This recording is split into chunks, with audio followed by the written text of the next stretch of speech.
여러분 따뜻한 박수로 세 분 환영해 주시기 바랍니다. 네, 이번에도 엣지 있는 질문과 함께 진행 부탁드립니다. 우리 차장님께 마이크 넘겨드리겠습니다. 네, 안녕하십니까. 블로거 김종환입니다.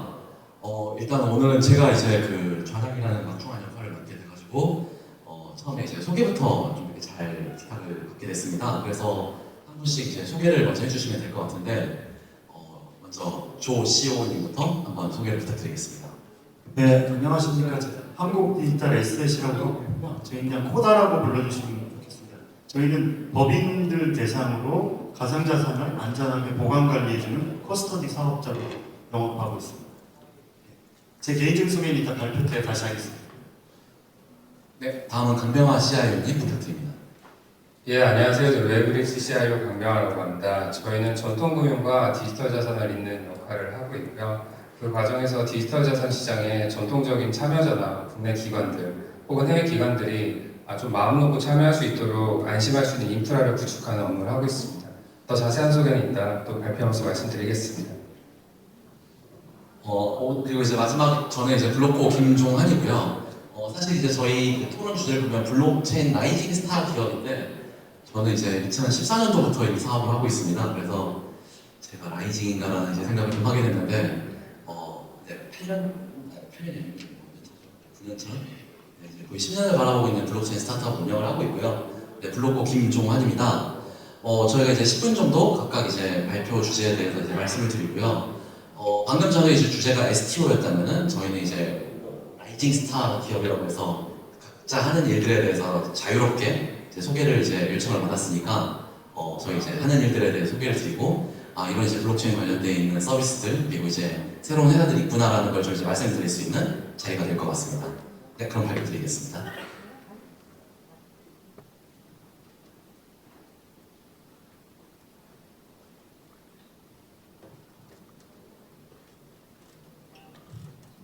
네, 그래서 일단 제가 먼저 발표드리겠습니다. 저는 이제 블록체인 DX 왜 그럼에도 불구하고 지금인가라는 이제 자료를 좀 준비했고요. 방금 전에 이제 STO 관련한 이야기를 좀 주셨으니까 저는 이제 금융 쪽은 아니고 조금 더 블록체인의 좀 본질적인 이야기를 드리려고 합니다. 사실 이제 금융 쪽에서 STO가 굉장히 이제 무해하다. 그리고 이제 투자로서의 블록체인이 이제 굉장히 괜찮다라는 이야기를 들었는데 찬물을 끼얹는 이야기 같아가지고 제가 좀 조심스럽긴 합니다. 왜냐면 이제 해보니까 제가 올해로서 이제 블록체인 업계에 들어온 지 딱 11년 차더라고요. 저는 이제 처음에는 이제 비트코인 거래소를 먼저 만들었었고요.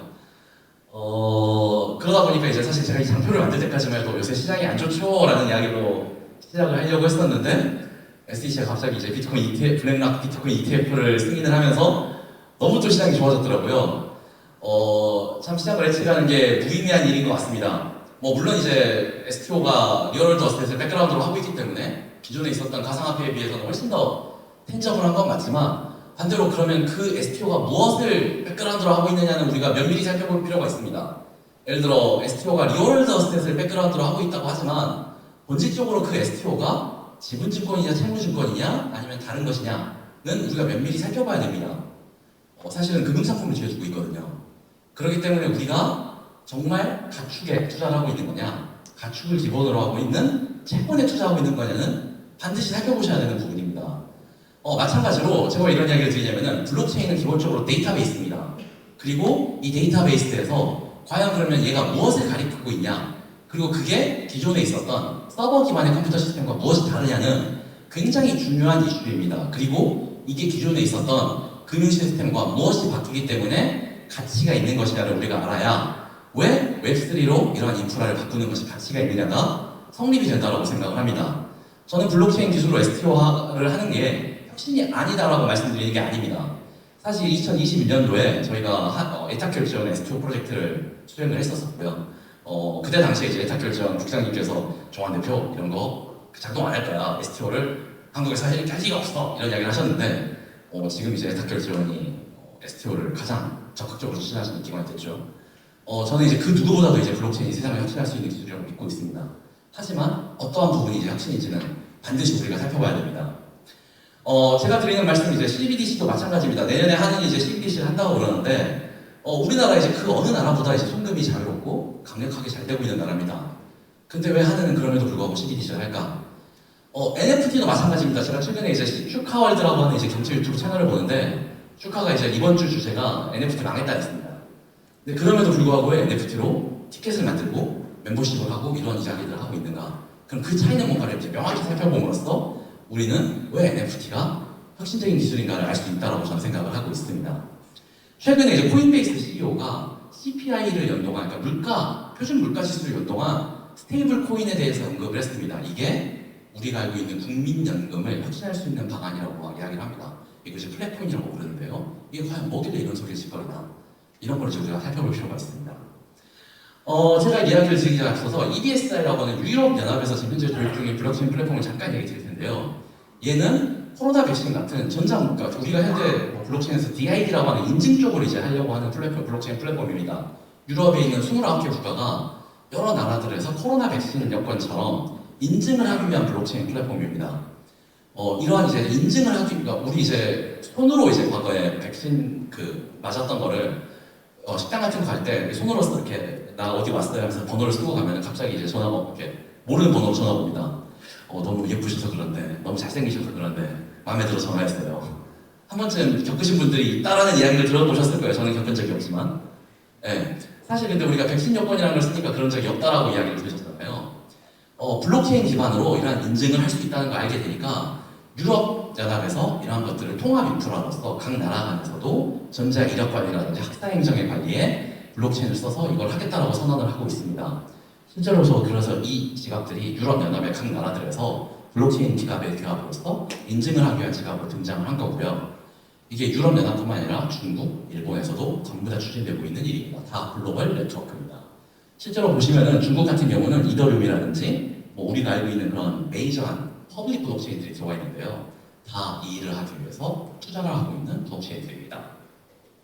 왜 제가 이 이야기를 드리냐면은 실제로 우리가 이제 웹2보다 웹3가 뭐가 나아지냐라는 이야기를 제가 제일 많이 듣는데요. 이건 이제 IMS 글로벌이라고 전 세계에서 제일 큰 학습 컨소시엄인데 여기서 하는 일 중에 하나가 대학교에 이제 그런 인증을 하기 위한 블록체인 기반의 이 배지가 사실 NFT거든요. 이런 배지를 만드는 겁니다. 우리 이제 오늘 또 이제 굉장히 화제가 되고 있는데 여성분이 이제 로맨스 스캠을 하고 계시죠. 네, 나 남자인데 나 어디 대학교 나왔고 누구 재벌집 아들인데 서울대 가운을 입고 있는데 서울대생이 아니고 의사 가운을 입고 있는데 의사대가 아니고 네, 웹2에서 제일 하기 쉬운 게 거짓말하는 겁니다. 장고증명서를 유지하고 학위증명서를 유지하고 근데 사실 이게 개인정보 보호라는 이슈 하에서 상대편한테 추궁하기가 참 멋이긴 해요. 근데 NFT 배지로 이걸 상대편 지갑에 넣어주면 이 지갑을 증명함으로써 제로 트러스트, 즉 개인정보 없이도 인증을 할 수 있습니다. 이러한 것들을 현재 지금 블록체인에서 하고 있는 사업들이 굉장히 많이 일어나고 있습니다. 이건 이제 저희가 제공하고 있는 마이데이터랑 연동을 한 고액자산가라는 잔고증명인데 이 사람이 진짜 20억 이상 자산이 있는지를 내 잔고를 까지 않아도 이 사람 지갑에 넣어줌으로써 인증을 할 수 있다는 거예요. 우리가 만약 STO 서비스를 만든다 그러면은 이런 서비스들랑 연결을 해서 광고 같은 것도 해볼 수 있지 않을까요? 라는 이야기를 할 수 있다는 거죠. 이게 아마 저희는 웹3에서 가장 중요한 데이터 인테그리티, 즉 데이터의 무결성입니다. 저는 이제 법학을 전공했는데 법에서 보면은 계약서 하나를 보면은 익스히비션 A, 익스히비션 B만 가지고도 그 계약서 하나를 검토하면은 전체 계약의 무결성이 검증이 됩니다. 이게 돼야 되거든요. 근데 사실 이제 서브프라임 모기지 같은 데를 생각해 보면은 은행에서 이 회사를 검토를 하려고 그러면은 신용정보회사도 갔다 와야 되고 PF의 완결성을 검사하려면 온갖 곳을 다 갔다 와야 돼요. 이거를 검사하려면은 여기 가보세요, 저기 가보세요, 부처를 점프를 계속 뛰어야 됩니다. 이거는 이제 데이터 인테그리티가 없다는 뜻이에요. 스마트 컨트랙에서 진짜 보장하는 이 스마트 컨트랙만 조회하면은 데이터 인테그리티가 나온다는 거는 그 스마트 컨트랙 안에서 이 데이터 인테그리티를 보장을 한다는 겁니다. 이게 사실 블록체인이 갖고 있는 진짜 미래입니다. 제가 왜 이야기를 드리냐면은 마지막으로 이제 드리고 싶은 게 이제 사실 디파이라고 제가 이제 빅쇼트 이야기를 마지막으로 드릴 건데 디파이에서는 사실 이러한 디파이 스마트 컨트랙을 까보면은 이 내용들이 다 들어가 있습니다. 디파이 스마트 컨트랙 안에 얘의 담보율은 얼마고요, 이 디파이가 담보가치 전환에 일어나면 청산 규정이 어떻게 일어나고요, 담보가치 발생이 일어나면 추가 대출 규정은 어떻게 일어나고요, 그럼 이건 지분증권이 채무증권인지 수익증권이 대차 규정인지 다 들어가 있습니다. 지금 STO가 이렇게 돼 있는지를 한번 곰곰이 생각해 봅시다. 네, 조각 조작하려고요, STO요. 네, 이게 우리가 생각하는 미래라고 저는 보고 있습니다.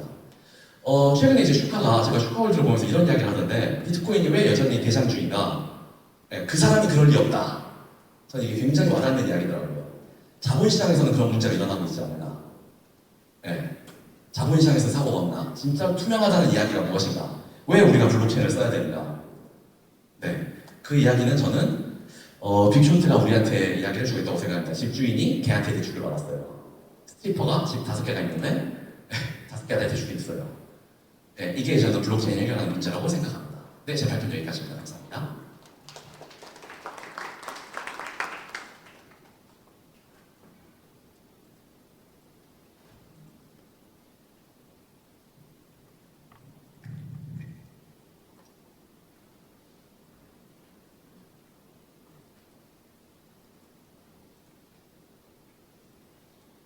네, 좀 전에 발표한 게 약간 블록체인의 본질에 가까운 설명을 드렸는데 저는 이제 실제 지금 일어나는 비즈니스에 대해서 설명을 좀 드리도록 하겠습니다.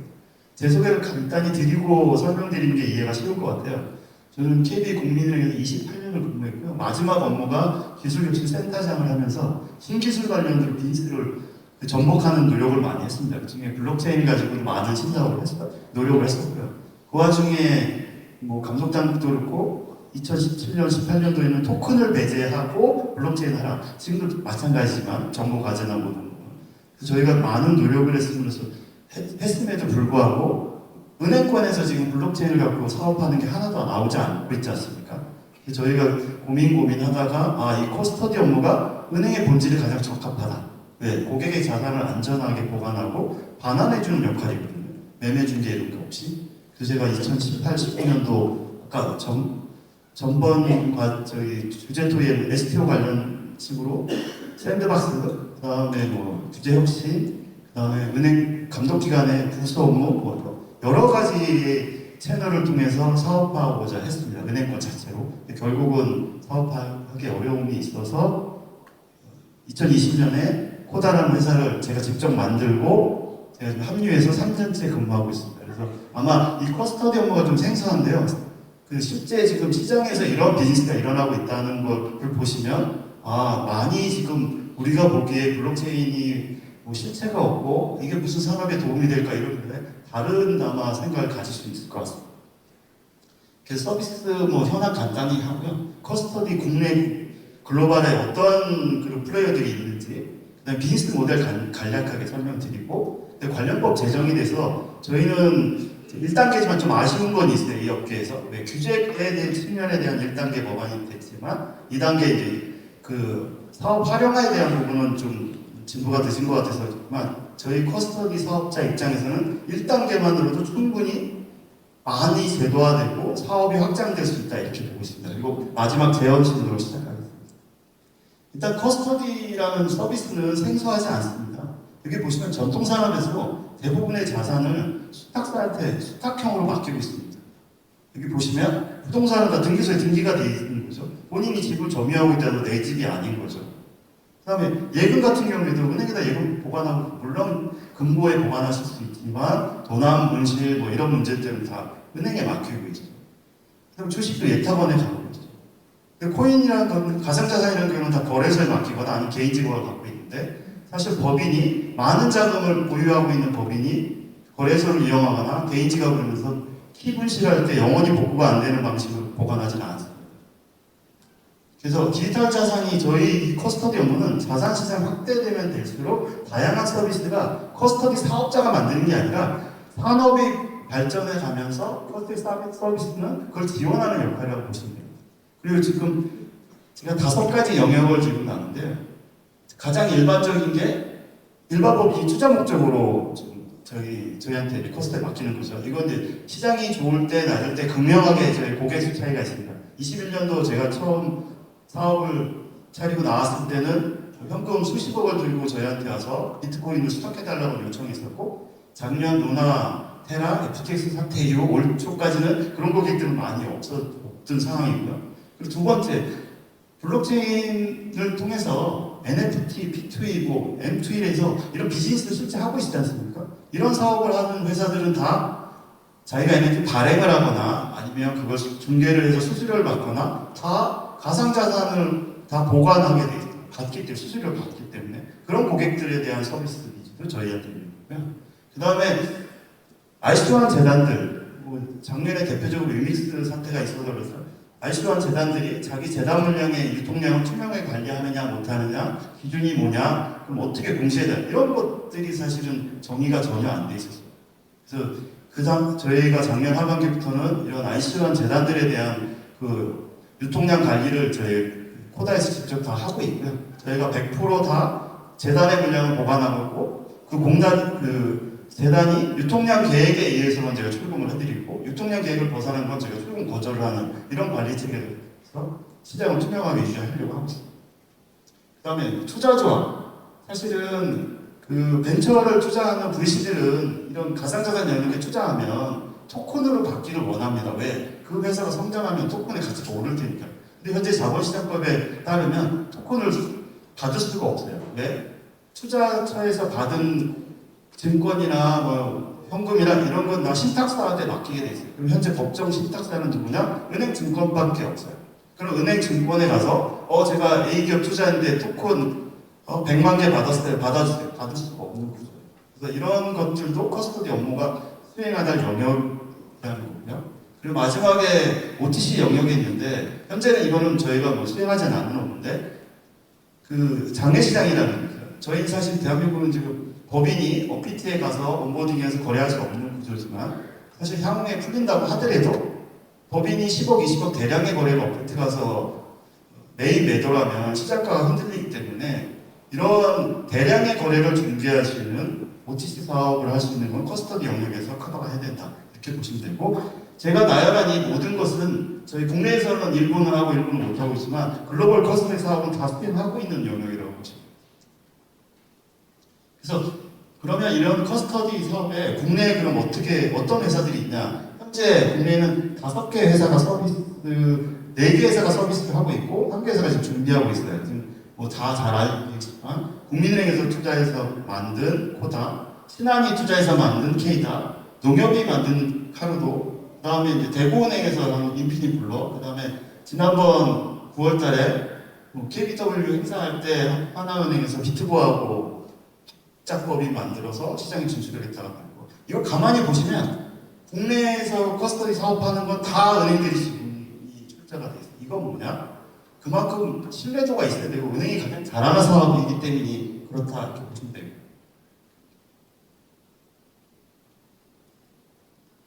뭐 저희 회사 잠깐 소개해드리면, 저희는 제가 만들었지만 제 지분이 1도 없어요. 제가 은행에 현직에 있을 때 만들었기 때문에. 그리고 저희의 강점은 다 법인으로 국민은행 지갑의 솔루션을 국내에서 제일 잘하고 있는 해치랩스, 그 다음에 블록체인 투자산 해시드, 이렇게 3사의 합작으로 만들었고, 그런 신뢰도를 바탕으로 지금 서비스를 잘하고 있고요. 그리고 이 커스터디 업무는 계속 말씀드려요. 많은 자산을 저희가 보관하고 고객에 대해서 보호하기 때문에 신뢰가 제일 중요한 역할입니다. 대부분 다 금융기관이 들어가 있는 거예요. 그래서 저희 코다 같은 경우는 다행히 이쪽 시장에서 많이 인정을 해주셔서, 그 FIU에서 지금 상반기 가상자산 사업자 실태 보고서 나온 영역 중에 지갑하고 보관 사업자 나온 게 있어요. 제가 저희 고객사들이 정보기 때문에 다 말씀을 못 드리는데, 거기에 나온 보관 사업자가 지금 마켓쉐어가 얼마라고 하는 그 숫자의 70% 이상이 저희 고객의 수탁고라고 보시면 돼요. 마켓쉐어가 70% 이상을 저희가 차지하고 있어요. 그래서 글로벌 그런 커스터디 서비스 누가 하냐? 여기 쭉 그냥 보시면 대부분의 대형 50개 이내에 있는 대형 글로벌 금융사들은 다 커스터디 서비스를 하고 있어요. 왜? 자기들이 제일 잘하는 영역이니까. 이거는 설명 안 드려도 그냥 잠깐만 보시면 아시죠? 그래서 비즈니스 모델을 제가 앞장에서 간단하게 설명을 드렸는데, 이 커스터디라는 영역은 저희한테 맡긴 고객의 자산을 안전하게 보관하는 것도 있지만, 궁극적인 거는 저희한테 맡긴 고객이 투자 목적으로 한 고객도 있지만 사업 목적으로 저희한테 맡긴 고객들이 있거든요. 그럼 사업 목적으로 맡긴 고객의 이 실제 소유자는 투자자거든요.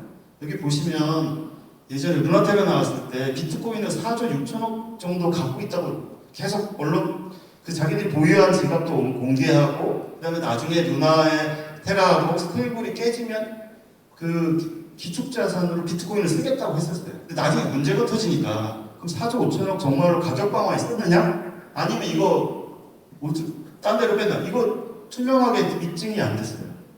이걸 만약에 그 루나테라 권대웅 대표가 이런 커스터디 업체에 썼다 그러면 투명하게 자금 집행해서 자기가 증빙을 할 수도 있죠. 난 다 정말로 가격 방어에 썼다. 투명했다. 근데 지금은 그걸 누구나 하나 검증해 줄 수가 없는 역할이 되는 거죠.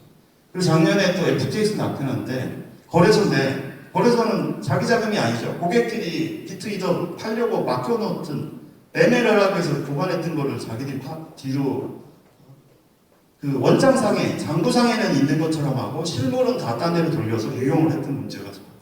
이것도 만약에 투명하게 제3자의 커스터디를 받아서 검증을 받았다면 이런 문제가 발생할 수 없는 구조가 됩니다.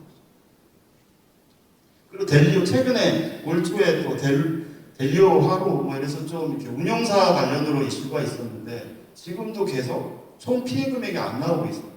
그리고 실제 델리오 하루가 자기들이 갖고 있는 자산이 얼마인지도 지금 제대로 언론이 안 나오고 있는 거죠. 이걸 만약에 제3자에다 위탁하고 필요할 때 운영자금 빼고 그런 운영 계획이라든지 출금이라든지 입출 내역을 정확하게 누군가 제3자에서 컨트롤해줬다면 이런 사태가 났을 때 바로바로 투자자들한테 너희들의 자산은 몇 프로는 보관돼 있고 몇 프로는 이렇게 쓰고 이런 정보가 나갈 수 있습니다.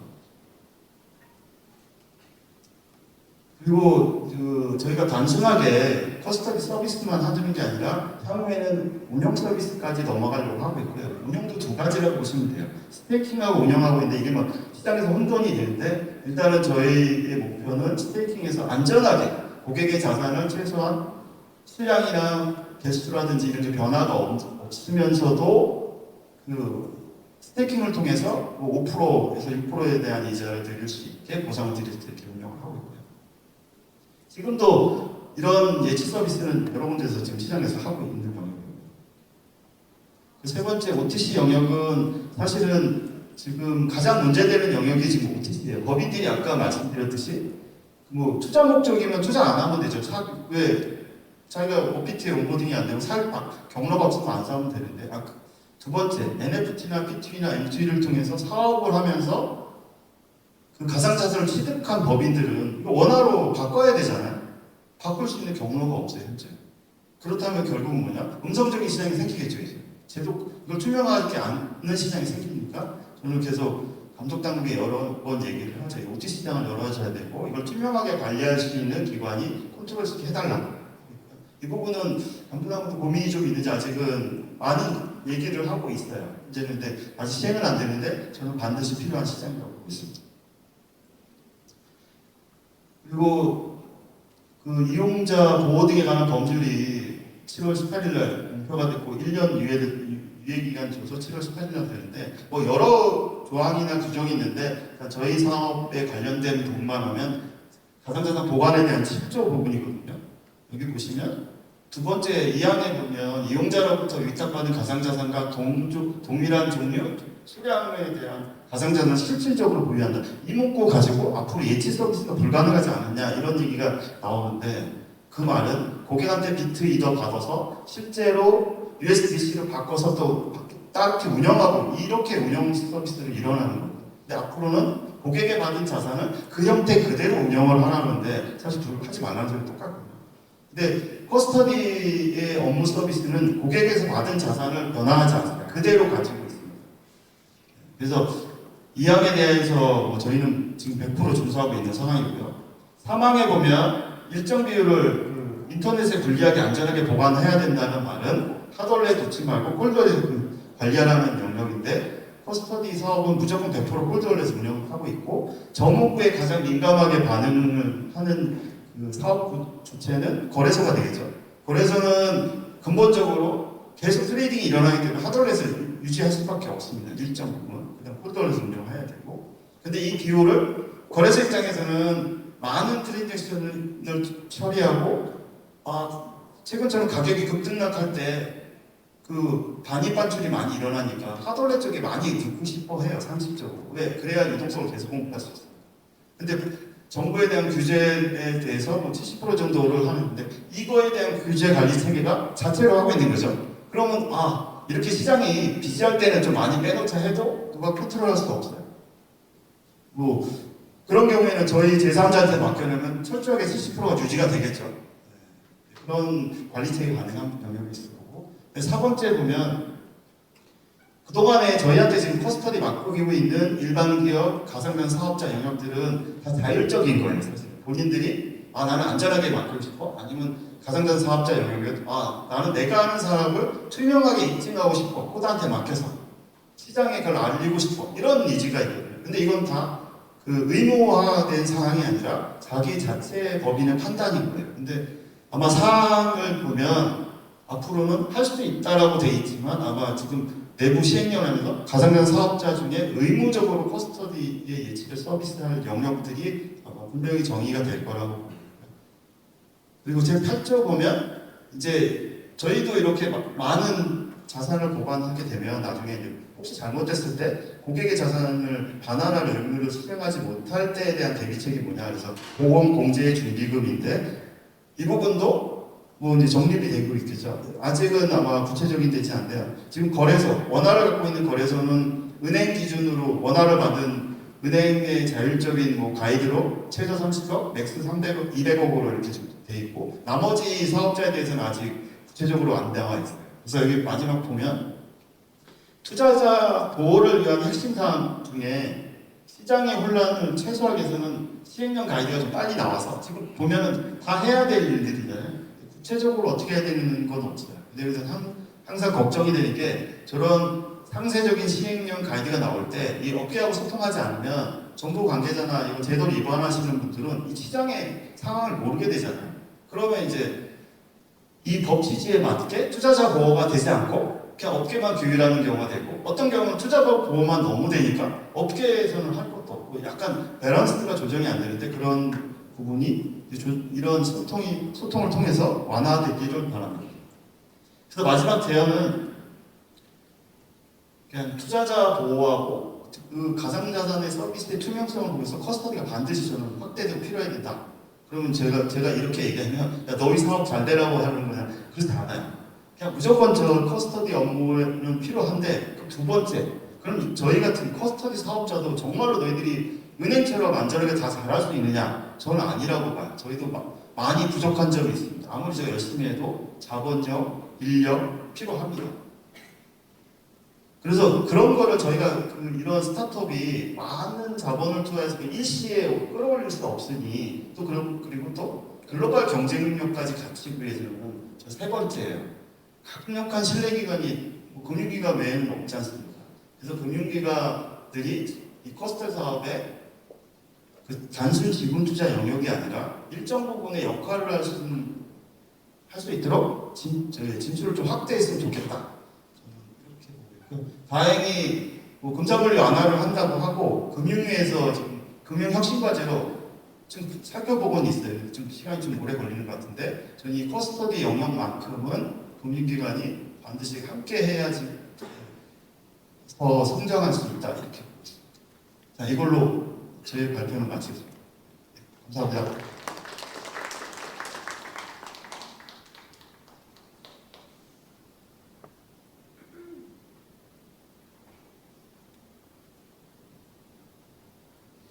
네, 안녕하세요. 저는 웨브리지 CIO 강병환이라고 합니다. 저희 웨브리지는 전통자산과 전통금융과 그리고 디지털자산 시장의 가교 역할을 하고 기관들이 웹3 시장, 디지털자산 시장에 편안하게 들어올 수 있도록 진입할 수 있도록 인프라로서의 플랫폼을 조금 더 안전하게 구축하는 역할을 하고 있습니다.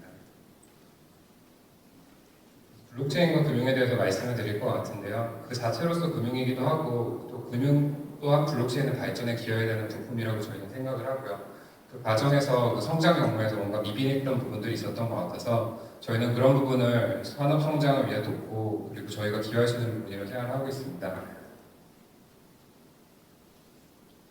네, 디지털 자산 시장에 대해서 한번 리뷰를 해봐야 될 것 같은데요. 2009년 1월 3일에 블록체인 비트코인 제네시스 블록이 형성이 됐죠.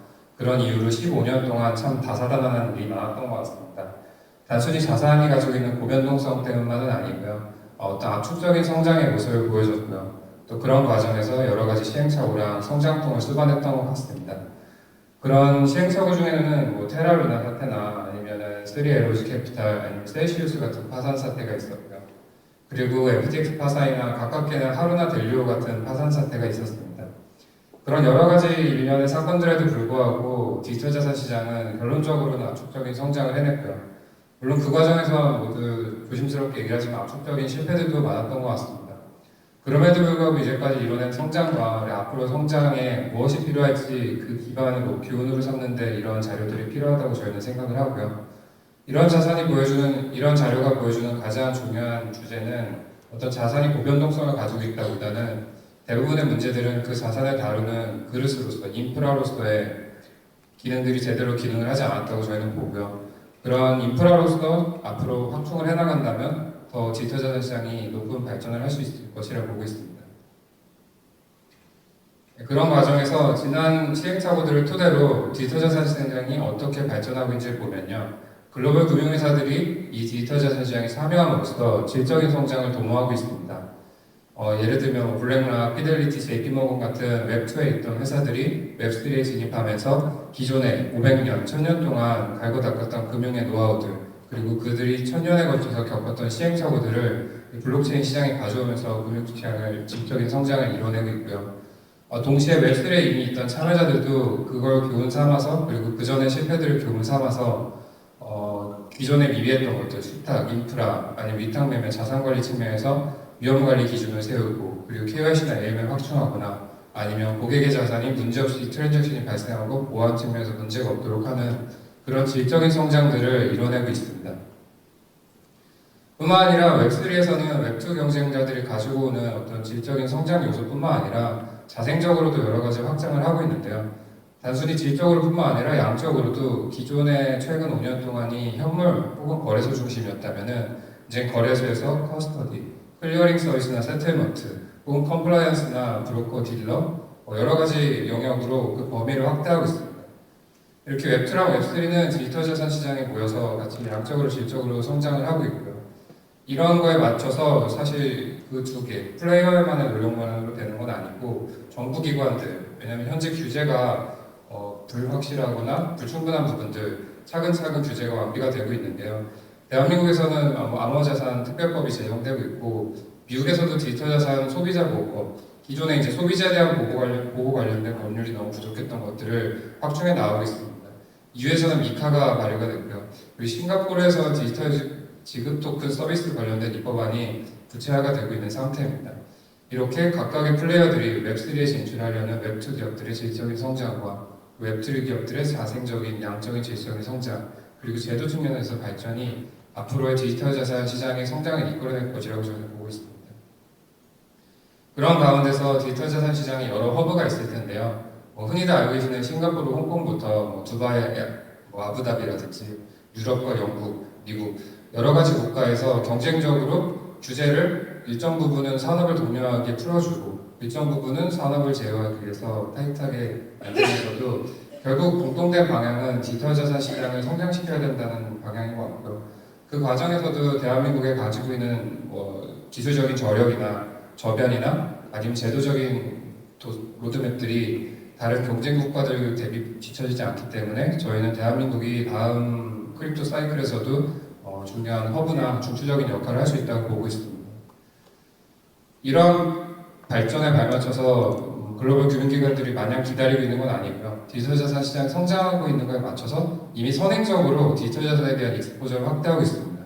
이미 모든 게 준비가 된다면 조금 늦을 수도 있고요. 이미 글로벌 은행들은 비트코인을 13조 원 이상 보유를 하고 있고요. 그리고 그 비트코인을 포지션을 가져가는 대체 상품이라고 할 수 있는 그레이스케일 BTC 트러스트에 대한 보유량도 이미 최고를 기록하고 있습니다. 이렇게 디지털 자산 시장은 과거 여러 가지 실패 사례도 있었지만 성장을 하고 있는 과정에서 이러한 제도적인 완비, 그리고 플레이어들의 노력, 그리고 이미 진입해 있는 은행들의 포지션 등으로 성장 경로가 확인되고 있습니다. 그 과정에서 저희가 고민하는 부분은 그럼에도 불구하고 여전히 인프라는 부족하다입니다. 인프라가 양적으로 부족한 부분도 있지만 법인이나 기관들이 이 시장에 안전하게 마음먹고 참여하기 위한 좀 질적인 부분이 좀 부족한 부분이 있다고 보고요. 그런 부분에서 저희는 디지털 자산 시장에서 전통금융 시장에서 이미 입증된 인프라들 그리고 이미 유용하게 쓰였던 인프라들을 가져와서 이쪽 시장에서 접목해서 발전시키려는 계획을 가지고 있습니다. 이렇게 본다면 저희 웨브리지는 전통자산 시장에 대한 이해를 하고 있는데요. 사실 디지털 자산 시장이 굉장히 혁신적이고 기술적으로 우월한 부분이 있는 반면에 전통자산 시장이 가지고 있던 노하우나 아니면 여러 가지 경험, 역사 등등에 대한 이해가 조금 부족한 부분이 있고요. 그게 지역적인 측면에서 아시아, 미국, 한국 같은 차별화된 지역의 특성을 반영하는 것이든지 아니면 주식, 채권 혹은 기타 파생상품 같은 자산의 특성을 반영한 것이든지 아니면 1인 자문, 펀드 같은 어떤 서비스 측면의 특성을 반영한 것이든지 전통자산 시장에서 어떤 특징적인 부분들에 대한 이해가 반드시 중요하다고 보고요. 또 반대로 전통자산 시장에서는 너무 무겁죠. 보수적이고 그래서 디지털 자산 시장에 있는 새로운 기술이나 아니면 혁신적인 시도들을 너무 가볍게 보거나 아니면 조금 등한시하는 경향이 있는데요. 그리고 기술에 대한 이해가 가끔씩은 부족한 경향도 있습니다. 그래서 양쪽에 대한 디지털 자산 시장, 블록체인에 대한 이해, 기술에 대한 이해 그리고 기술의 발전 경로에 대한 이해 그 양쪽의 중심에서 균형을 잡으면서 가교 역할을 하면서 발전을 이뤄낼 수 있다고 보고 있습니다. 그래서 구체적으로 저희는 디지털 자산 시장에서 금융투자 상품을 개발하고 디지털 자산 자산관리 플랫폼을 만들고 있고요. 디지털 자산 자산관리 플랫폼이라는 것은 사실 거래소들 같은 경우 법인들이 계좌를 지금은 열긴 힘든 상태고요. 저희는 법인을 대상으로 주로 서비스를 개발하고 있는데 결국에는 궁극에는 법인도 이 시장에 거래소에 계좌를 트는 방식이 되든 아니면 OTC를 열는 방식이 되든 아니면 앞에서 언급됐던 글로벌 금융기관들이 연합한 거래소 형태가 됐든 이쪽 시장에 참여를 하게 되고요. 그럼에도 불구하고 자산관리를 하는 플랫폼이 필요하다는 결론에 내렸습니다. 왜냐하면 법인들도 여러 가지 거래소, 20, 30개 되는 거래소 그리고 100개가 넘어갈 지갑들 그리고 거기서 발생하는 여러 가지 디파이 프로토콜에 대한 지갑들 그런 것들을 관리를 효율적으로 하기가 굉장히 어렵다는 생각을 많이 했고요. 주식 같은 경우는 단지 한국 거래소란 한 곳에서 거래가 이루어지니까 단순히 딱 가지고 있는 특권 MTS나 HTS 하나로만으로 관리가 되듯이 저희는 여러 가지 거래소들과 여러 가지 지갑 그런 자산들을 통합해서 볼 수 있는 그리고 통합해서 자산의 변동과 이동, 이체 내역 그리고 현황 등을 관리할 수 있는 플랫폼이 필요하다는 결론을 내렸고요. 법인 대상으로 이런 플랫폼을 완비를 하고 있습니다. 이런 플랫폼은 당연히 커스터디나 아니면 세무회계 측면에서도 기능을 해야 되고요. 그래야지만 직전 사이클에서 있었던 여러 가지 사태들을 촉발했던 그런 인프라 측면에 질적인 부실함이 없을 거라고 보고 있습니다. 특히 국내 디지털 자산 금융산업 인프라를 보면 해외 대비 여러 가지 측면에서 공백이 있는 걸 보실 수 있을 것 같습니다. 저희는 거래소랑 결제 서비스를 제외한 투자거래 상품이나 보관 수탁 혹은 세무회계 측면에서 인프라를 구축하는 롤을 담당하고 있고요. 그런 측면에서 보자면 글로벌리는 여러 가지 경쟁자나 아니면 강력한 시장을 주도하는 플레이어들이 있는데 반해서 한국에서는 여기 계신 분들 이외에는 여러 가지 공백들이 좀 있는 상태입니다.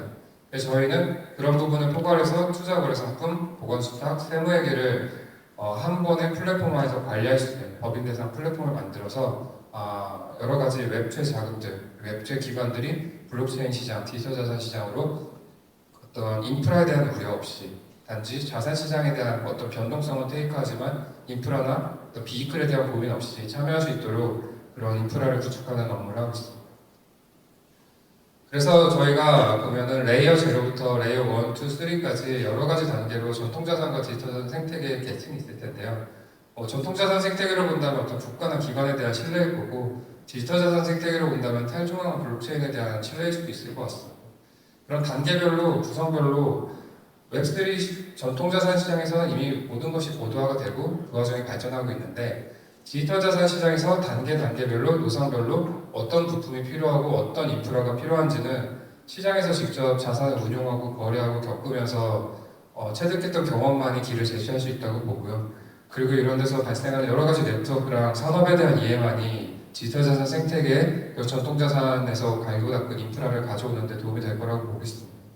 그래서 웨이브리지는 결국은 그 중간의 가교 역할로서 디지털 자산 생태계가 스스로도 발전할 수 있는 그런 기능을 할 수 있도록 인프라를 구축하는 업무를 하고 있습니다. 네, 이상입니다. 감사합니다.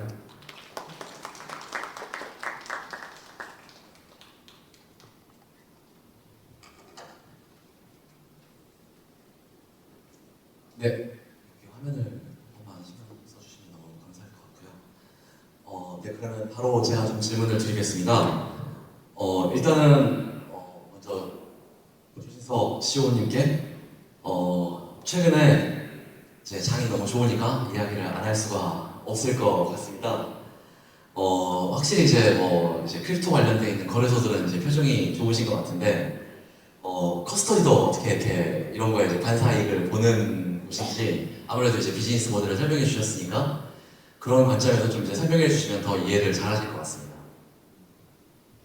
개인적으로는 좋은데요. 저 회사 자체로는 제가 말씀드렸듯이 매매를 중개하거나 제 커스터디의 본질상 고객사가 입출금을 이렇게 빈번하게 않는 구조거든요.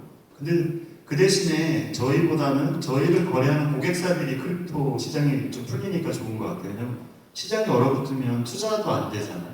사업이 잘 안 되니까 뭐 그런 저희 거래처의 어려움이 좀 최근에 있었는데 뭐 불과 일주일 사이에 저희 대표님들 만나고 그러면 좀 오히려 그분들 표정이 좀 좋았어요. 왜냐면 이제 그동안 기회가 없다고 생각했는데 이제 기회가 다시 온다고 생각하시고 그래서 저는 시장 저희 코다 자체보다는 그냥 가상자산 시장 전반이 조금 풀리는 것 같아서 저는 더군다나 좋게 보고 있습니다. 이상입니다. 그러면 일단은 여기에 이어서 질문을 계속 드려야 될 것 같은데 많은 분들이 이제 결국 이 장을 이끈 건 결국 이제 블랙락 ETF 이야기를 계속 하시더라고요. 네, 여기에 대해서는 이야기를 하시는데 그럼 갑자기 왜 SEC가 태도를 180도 바꿨나?에 대한 진단은 조금씩 미묘하게 차이가 있는 것 같더라고요. 그래서 이거는 이제 사실 이 크립토 시장에 보는 뷰에 대한 이야기이기도 해서 두 분께서 각각 어떻게 생각하시는지에 대해서 좀 저도 개인적으로 궁금하기도 하고 한마디씩 부탁드리겠습니다. 일단은 제가 전통 금융 출신이니까 그 측면에서 좀 말씀드릴게요. 아까 두세 번 세션에서 계속 나왔던 것이 정부나 규제 당국은 안 해본 거나 처음 하는 거에 대해서는 두려움이 엄청 많습니다. 이게 기존의 산업에 영향을 어떻게 미칠 건가? 자기가 일단 모르니까 두려운 거죠. 근데 요번에 그동안 SEC가 수많은 ETF, 현물 ETF 신청을 받으면 다 반려했던 이유는 신청하는 그 기관들이 때문에 그렇다고 봅니다. 블랙락은 왜 다르냐? 기존에도 웬만한 자산운용자들 다 신청을 했지만 블랙락이 여러분들 그냥 일반 회사가 아니지 않습니까? 전 세계 자산운용이 1위고 운영하는 자산운용이 경단이고 그리고 그 회사가 그동안 SEC의 그런 신상품 출연할 때 몇십 년 동안 한 건 이외에는 반려를 받지 않다. 그렇다는 건 뭐냐? 두 가지죠. 이 블랙락 자체가 충분하게 위험을 이제 시장이 성숙됐고 위험을 스스로 해칭할 수 있고 투자를 보호할 수 있고 이게 시장을 가르는 방향이 섰다고 본인들이 판단했기 때문에 상품을 냈다는 거고 SEC 입장에서는 자기들이 잘 몰라서 그동안 계속 반려를 했었는데 블랙락 정도의 그러한 자산운용사가 충분히 검토를 잘 해서 왔겠다는 믿음이 깔려있던 거 이 두 가지가 큰 배경이 돼서 그동안 수많은 자산운용사들이 ETF 신청했지만 파급력이나 영향력은 없었고 SEC가 반려해도 별다른 피드백이 없었지만 금년도에 블랙락이 신청했다는 걸 애들이 다시 천천히 보겠죠. 그래서 아마 저는 블랙락이 신청했다는 그 자체 때부터 시장이 열릴 거라고 보고요. 근데 시기적으로는 제가 생각했던 건 내년 상반기라고 생각했는데 조금 빨리 되는 것 같은 느낌입니다. 일단은 시장에 메이저가 진출하면 시장은 열린다. 저는 그렇게 봅니다. 시장님 혹시 왜 바꿨냐라고 보시나요? 왜 바뀌었냐? 근데 저는 개인적으로 톤을 바꿨다고 생각하진 않고요. SEC 취지를 생각해보면 최근까지는 계속 디지털 자산 시장이나 블록체인과 대척점에 있었지만 SEC가 설립 취지를 생각해보면 증권 시장을 굳이 억누르거나 멸망시키거나 잘 안 되게 하는 게 취지는 아니고요. 안전하게 활성화시키는 게 목표였는데 지금은 이제 그런 시점이 되었다는 판단을 했다고 보고요. 그런 기초에는 비트코인이 15년 이상 살아남고 여러 가지 부침을 겪으면서 증권성의 안녕을 보여준 것과 그리고 자산으로서의 가치를 입증한 부분이 하나는 있을 수 있을 것 같고요.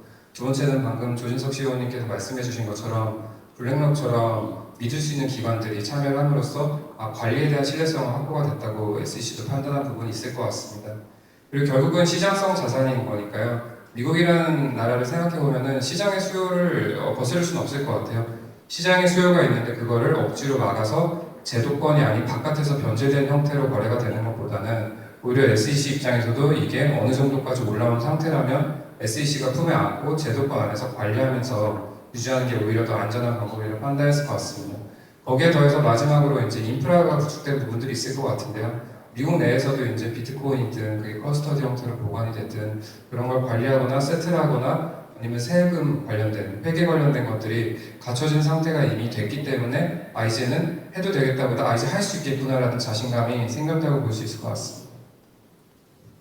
이게 되게 너무 그럼 자연스럽게 연결되는데, 웨이브리지가 방금 이제 발표한 내용 중에서 이제 디지털 자산과 어떻게 보면 이제 그런 전통 금융의 이제 성장을 자연스럽게 연결하겠다라고 이제 말씀해 주셨던 내용이랑 되게 연결되는 것 같아요. 그런 이제 비전을 어떻게 보면 구체적으로 실현할 수 있는 그런 로드맵이랑 좀 연결되는 느낌이 좀 들어가지고 어떻게 보면 그런 로드맵과 연결되는 것 같은데 한번 그런 구체적인 실현 계획을 한번 말씀해 주실 수 있으신가요? 저희가 사실 설명을 드렸는데 막연히 설명드리면 좀 막연한 부분이 있을 것 같아요. 근데 전통자산 시장으로 예를 들면 어떤 투자자들은 은행이나 증권회사에 자금을 예치를 할 수 있죠. 근데 자금을 예치한다는 거는 사실 돈이 안전하게 맡겨지기 때문에 예치한다기보다 그 다음에 예금이든 주식이든 채권이든 어떤 금융상품에 투자를 하기 위해서 자금을 예치하는 겁니다. 근데 그 전 단계에서 맡길 때 은행이나 증권회사가 망할 거라는 걱정을 물론 확률이 0은 아니지만 대부분의 투자자는 하지 않아요. 그만큼 인프라에 대한 신뢰성이 구축이 되었다는 얘기고요. 저희가 지금 이 시장에서 하는 일은 자산 시장의 가격 변동에 대한 불안함보다는 그 참여하는 그 인프라, 그 회사, 비클에 대한 안정성을 확보하고자 하는 일이고요. 왜냐하면 어떤 기존의 사례들을 보면 어떤 그릇이 있고 그릇 안에 컨텐츠가 있다고 볼 때 컨텐츠가 변질돼서 상한 것보다는 그릇이 깨지면서 박살난 경우들이 많았어요. 그렇게 되면 이제 멀쩡한 콘텐츠들조차도 그릇이 망가지면서 박살나는 경우들이 있었는데 그 작년에 말에 있었던 여러 가지 사건들이라고 볼 수 있을 것 같고요. 저희는 콘텐츠를 채우기 전에 일단 탄탄하고 안전한 그릇을 만들자. 고객들이 이 안에 자산을 맡겨도 저 회사가 망하거나 저 비이클이나 저 그릇이 깨지진 않을 거야. 그런 신뢰를 줄 수 있고 거기서부터 투자 행위까지 시작된다고 보고 있습니다. 단기적으로 저희는 그 탄탄하고 안전한 그릇을 만드는 믿고 맡길 수 있는 플랫폼을 구축하는 데 제 1의 목표를 두고 있고요. 다음 단계로는 그 그릇 안에 가득 채울 수 있는 콘텐츠들, 양질의 투자 상품들, 전통금융시장에서 이미 입증된 ELS나 여러 가지 형태의 상품들이 이쪽 시장에도 접목될 수 있다고 보고요. 궁극에는 저희는 그런 콘텐츠까지 만들어서 채우는 거를 큰 로드맵을 보고 있습니다. 현재 그게 이제 뭐 ETF나 인덱스나 이런 거에 이제 좀 많이 이제 포커싱하시는 그런 거라고 보면 될까요? 예, 그런 게 좀 시작점일 수 있는데요. 왜냐하면 저희가 지금 하고 싶은 걸 다 할 수는 없죠. 왜냐하면 기술적인 한계도 있지만 물론 제도적인 한계도 있고 특히 법과 제도를 지켜가면서 비즈니스를 하는 저희 입장에서는 굉장히 철저하게 지키고 있는데요. 그러다 보니까 하고 싶은 걸 다 할 수는 없고 제한된 범위에서 해야 되는데 그럼에도 불구하고 이 시장의 혼탁감을 조금 줄이고 어떤 개선할 수 있는 방안들. 왜냐하면 ETF 같은 경우 보면은 어떤 개별 ETF들도 있지만 또 포트폴리오로서의 ETF들이 생기면서 어떤 자산에 대한 투기적인 베팅보다는 어떤 산업이나 섹터나 어떤 지역에 대한 어떤 포지션을 가져가게 되고요. 그런 측면에서 디지털 자산 시장에서도 ETF를 구성할 수 있는 게 어떤 가격의 정보성 측면에서나 아니면은 어떤 변동성 측면에서 조금 더 선진화된 방식이라고 저희는 판단을 했고요. 그리고 대부분의 전통자산 시장의 펀드들이 ETF나 인덱스 중심으로 움직이듯이 저희도 궁극에는 그런 식으로 발전할 것이라고 보고 있습니다. 그래서 초기 단계에서 인덱스를 구성하는 비즈니스를 한번 했었고요. ETF 같은 경우는 사실 저희 미국 자회사를 통해서 이제 전통자산 중심으로 하고 있는데 그쪽에서 생겨난 노하우로 나중에 궁극에는 조금 더 확장할 수 있지 않을까 그렇게 기대하고 있습니다. 사실 이제 제가 이걸 말씀드렸던 이유가 최근에 이제 SEC가 리스트에 이제 말 그대로 어떤 블랙런 말고도 뭐 피델리티라든지 리스트에 올라와 있는 그 비트코인 ETF라는 이런 애들이 되게 많이 리스트업이 돼 있다고 들었습니다. 14개 정도가 추가로 올라와 있다. 지금 말씀하시는 거랑 저도 이제 완전히 같은 의견이고 그런 애들이 이제 추가로 더 올라온다 그러면은 웨이브리지가 지금 생각하시는 그런 미래가 생각보다 빨리 오지 않을까? 그런 막연한 기대를 해보고요. 사실 이제 뭐 조진석 CEO님께도 이제 좀 여쭤보고 싶은 게 결국 이제 커스터디가 이제 더 외연을 확장하고 웨이브리지도 더 외연을 확장하시려면은 그 기관이 이제 시장에 본격적으로 참여하는 시점이 와야 이런 시장이 열릴 것 같은데 사실 그러면은 이제 블랙록 SEC의 이런 시장에 참여가 신호탄이라도 해도 될까요? 네, 참 조심스럽네요. 이렇게 했다가 또 아니면은. 근데 사실 한국만의 문제죠. 이제 법인이나 기관이 지금 블록체인 시장에 못 들어오는 게 글로벌 이슈는 아니고요. 한국 내에 그것도 뭐 법적인 거나 뭐 제도적으로 안 되는 건 아니고 지금 아직 뭐 창구지도 비슷하게 해서 지금 안 되고 있는 상황이고, 그래서 블랙락이 뭐 미국에서 그렇게 이제 현물 ETF로 공식적으로 이제 상품 출연하고 SEC가 인정하고 근데 관련돼서 운영하는 거 봤더니 잘 그렇게 관리가 돼 있다고 보면 아마 한국 정부나 감독당국에서도 뭐 충분하게 왜 저희만 먼저 가는 것도 아니고 검증을 한번 받고 가는 거기 때문에 저는 뭐 기관이나 법인 시장이 열린다고 보고 있고, 그럼 이제 커스터디 시장도 지금 저희가 나름 열심히 하고 있지만 더 크게 확대될 거라고 저는 기대하고 있습니다. 이상입니다. 강신장님께 이거는 좀 드린 질문인데, 아까 말씀해 주셨던 게 거래소 위에 디지털 자산 관리 플랫폼이라는 걸 이제 사용을 하셨습니다. 이제 기관도 사실 이제 거래소에서 거래를 할 수 있고 여러 가지 환경을 상상해 볼 수 있는데, 거래소 위에 디지털 자산 관리 플랫폼이라는 이야기를 좀 해주신 이유가 좀 특별히 있을까요? 예, 법인 같은 경우도 이제 규제가 풀려서 거래소에 온보딩을 하게 되면 혹은 OTC 형태의 거래를 하게 돼도 단일 거래소에서 거래를 하게 되진 않을 거거든요. 그리고 거래를 한다 쳐도 단일 거래소에서 거래하는 임팩트가 너무 클 거고요. 어떤 법인도 은행 계좌 하나만 가지고 있는 경우는 본 적이 없습니다. 여러 개의 은행 계좌를 가지고 있을 거고요. 여러 개의 증권 계좌를 가지고 있을 겁니다. 법인도 이 시장에 진입하게 되면 여러 개의 거래소에 온보딩이 될 거고요. 굉장히 여러 개의 관리도 어려운 지갑들을 가지게 될 거고요. 그 지갑에서 파생되는 여러 가지 디파이 프로토콜과의 링크가 생길 거고요. 이걸 생각보다 효율적으로 관리하기가 굉장히 어렵습니다. 굉장히 어려운 게 뭐 업무로드가 많이 되거나 스트레스가 받는 부분도 있지만, 이걸 조금 편하게 하는 방법을 쓰자마자 보안에 굉장히 취약함이 드러나고요. 그 보안의 취약함은 바로 약점이 돼서 공격을 받을 위험에 처하게 되고요. 그럼 어떻게 하면 보안을 지키면서도 이 업무를 효율적으로 돌아갈 수 있게 하느냐, 그런 것들을 통합해서 관리할 수 있는 솔루션이 필요하고요. 그거는 반드시 제3자여야 되고, 거래소여서도 안 되고 유저여서도 안 되고, 제3자가 커스터디를 활용하고 외부의 세무 스탁 서비스를 활용하고 그런 식으로 플랫폼을 구축해서 가지고 있는 디지털 자산의 통합적인 관리를 가능하게 해주는 게 저희는 가능하다고 보고 있습니다. 약간 막연한 생각으로는 펌이랑 ERP 같은 게 약간 조합된 굉장히 그런 이제 자동화되어 있는 그런 시스템을 상상하게 되는데 되게 매력적인 것 같습니다. 네. 일단은 혹시 여기서 질문을 받아보라고 아까 말씀하셨는데 질문을 받을까요? 아니면 혹시 관련해가지고 질문 있으시면 제가 질문을 좀 받아보려고 그러는데 혹시 질문 있으실까요? 네, 플로우 참석자분들 가운데 우리 좌장님과 두 분의 패널 토론자분께 궁금한 사항 있으시다면 질문을 잠시 받아보는 시간 갖겠습니다. 굉장히 밀도 있는 논의가 이루어졌기 때문에 잠시 생각을 정리하시고 질문하실 기회를 드려야 할 것 같은데요. 충분히 많은 토론이 이루어진 것 같은데요. 우리 좌장님과 그럼 토론자분께 마지막 코멘트 한 말씀씩 부탁드리겠습니다. 네. 사실 이제 제가 오늘 이제 자리에 스타트업으로 나오기도 했지만 좌장으로 나와가지고 저희 회사 이야기는 일부러 좀 많이 안 했는데, 블록코라는 회사는 이제 사실 블록체인 전문 MSP 기업이고요.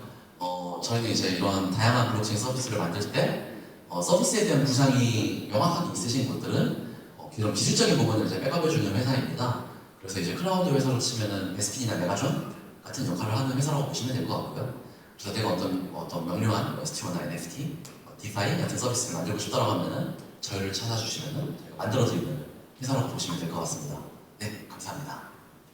네, 저희 회사 소개는 아까 많이 드렸고요. 일단은 기자분이나 언론이나 여러분들이 가상자산하고 이 사업하면 거래소 비즈니스만 꼭 생각을 하시고, 거래소 위주로 가상자산 업계를 다 이렇게 판단하시고 거래소의 문제가 전체 문제이냐 이렇게 보시는데, 가상자산 영역에도 다양한 플레이어들이 열심히 하고 있다는 것만 좀 이해를 해주시고, 그런 이해를 바탕으로 그런 플레이어들의 각각에 맞는 규제나 제도나 이런 것들이 필요하기 때문에 그런 거, 그러니까 가상자산 영역의 거래소와 외에도 다양한 플레이어들이 열심히 하고 있다. 그 중에 코다도 있다. 이 정도만 이해해 주시면 좋겠습니다. 감사합니다. 예, 디지털 자산 금융업을 하는 회사로서 금융에 대해서 간단히 덧붙이자면, 사실 일반적으로 금융을 생각하면 어떤 가격, 아니면 투자, 수익 그런 부분에도 집중하게 되는 것 같은데요. 사실 그런 부분만 있는 건 아닙니다. 어떤 산업이 성장하려면 그 산업의 성장에 발맞춰서 금융도 성장을 해야 되고요. 그 금융이 산업의 생태계가 더 빠른 속도로 확장적으로 발전할 수 있게끔 기여하는 부분이 있습니다. 그래서 필연적으로 디지털 자산 시장이 산업으로서 성장하려면 금융으로서도 성장을 해서 발맞춰 가야 되는 부분이 있다고 보고요. 그런 측면에서 저희는 그 디지털 자산 시장 금융의 성장에 좀 기여하고 싶은 마음이 있습니다. 감사합니다. 네, 세 분의 얘기 잘 들었습니다. 감사의 말씀을 전해주시기 바랍니다. 이것으로 두 번째 토론 세션을 마치겠습니다. 우리 글로벌